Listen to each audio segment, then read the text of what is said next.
Hi, it's Sharon O'Neill. I'm doing video reflection number 2 for our class. From time to time, I'm going to be glancing over at my notes. So if you see me shift my eyes to the side, that's exactly what I'm doing.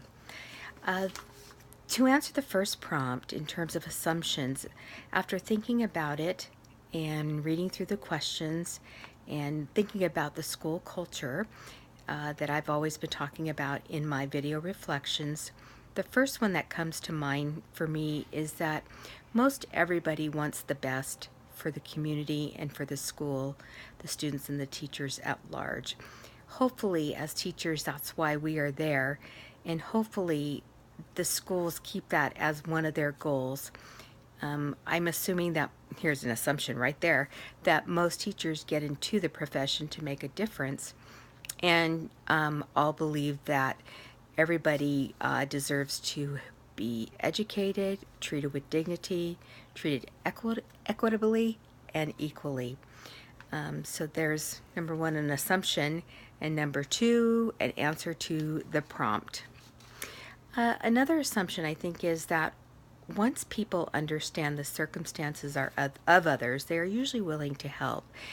And if they're not willing to help, it's often because there is little or no contact with the group or the people that might need it the most. I think of my situation as a special ed teacher and how often there have been teachers who just blatantly do not want anything to do with that population, is what they call it.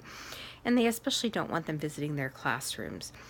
But the more I make myself visible and the students visible and make connections with these people, and I'm not saying it's right how they feel because it can be very frustrating and annoying, but if I go the extra step to establish a connection and a relationship with them, so often their perspective changes and they're more than willing to have us back next year or put them on the list for, something special that the class is promoting. And again, it goes back to that lack of awareness and that ignorance that is out there from not being exposed to the circumstances of other people. Another assumption is that collaborations are built around trust and one relationship at a time. Sometimes this takes a while because not all personalities mesh together very well. You have departments that are really strong at times and others that are just not making the connections. And again, this is the role of the principal to step in and to provide the leadership to get groups working together collaboratively and throughout different strategic ways. Sometimes it's through appreciative inquiry, sometimes it's through doing a SWOT analysis, and various other strategies by other educators. So the question I picked was number 8. To what degree do teachers respond and trust their building administrators? Well, I think a key practice for the administrators would be that if people are treated with respect, they usually respond the same way.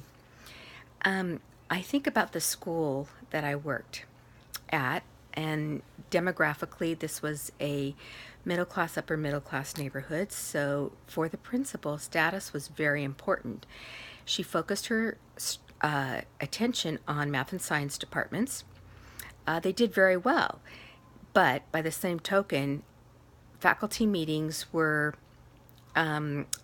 just, that was the overlying theme, was how well these departments are doing, math and science, and how they did what they did, and how do they collaborate together. And while all that's really good to some degree, the rest of the school and the rest of the departments were left feeling really unappreciated.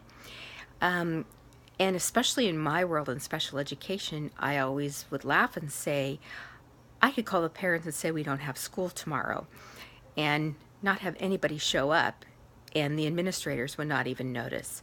So that's how underrepresented we were in the school. And the other piece to that, though, is that I worked very, very hard to sort of educate the principal, I call it legitimate ignorance, about special education.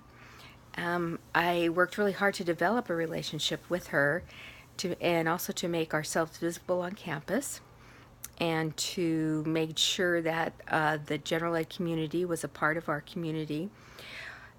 Doing those things, I hope, empowered other teachers to do the same, so they would begin to feel more appreciated and maybe raise the awareness of the administrators to acknowledge that there were other departments on campus besides math and science.